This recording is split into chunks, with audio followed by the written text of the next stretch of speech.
Oh yeah, Diddy got a podcast. Have you ever had situations, I'm going to switch gears here a little bit. Have you ever had situations, Corey, where you've had someone either not pay, you've had someone try not to pay, or you've had someone not be happy with what it is that you're charging as a photographer? Often. Really? Yeah. People tell me all the time, oh, you're too high. Well, not so much now. But earlier, you charge too much.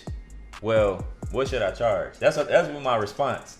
And then they give me a price. I'm like, okay, well. Is all of this happening through social media? Does any of this happen face to face? Yeah, face to face. That is so awkward. DMs. They tell you that you charge too much. Yeah, they charge. I'm like, well, what do you expect me to charge? Like, you don't know what all this stuff costs. I mean, if you go to JCPenney's, no offense, JCPenney's, right, you're gonna get some basic portraits, right? You come to me, or you go to Ray Visions or Q Photography or whoever, you're gonna get more of a experience. You're gonna get more of something that's tailored to you, and not your simple house with snow in the background type of setup. So for those of you, for those out there who's listening right now, as a photographer, how do you get your pricing? How do you judge what you're gonna price people? How do you come together with come to a conclusion on what you're gonna charge people? So the funny thing I hear, like, everyone kind of charge similar. Like, I heard that before. Everyone kind of in the same network, ballpark, right? And then of course you got tiers, right? So you got amateur starters, then you got probably me and a couple other people, and then you got people who actually own brick and mortar studios and travel. Okay, I was going to ask, so how do you consider yourself? How do you move up in rank? How do you know if you're an amateur?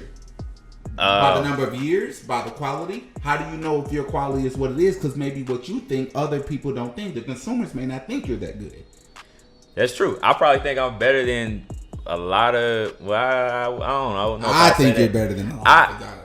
I think I'm better than what some people might think I am. Okay. I know I have my weaknesses, and I know sometimes some of my weaknesses are things that people want from me or want from a photographer. Interesting. But at the same time, I think when it comes to pricing and like trying to determine where you stand within, so you look at it from a statewide perspective of like, there's no way you can know all the photographers out here.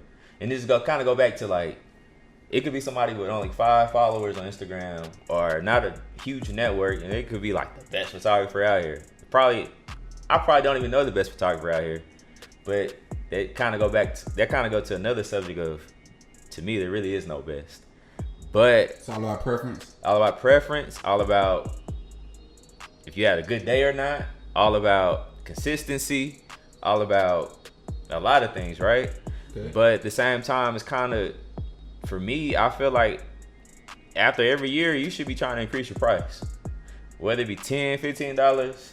Whether it be a big jump because you just got a studio, whether it be because of just inflation, anything, right? And I think it took me a while to learn that because I stayed at such a low price point for so long because I wasn't all the way satisfied with what I was giving people.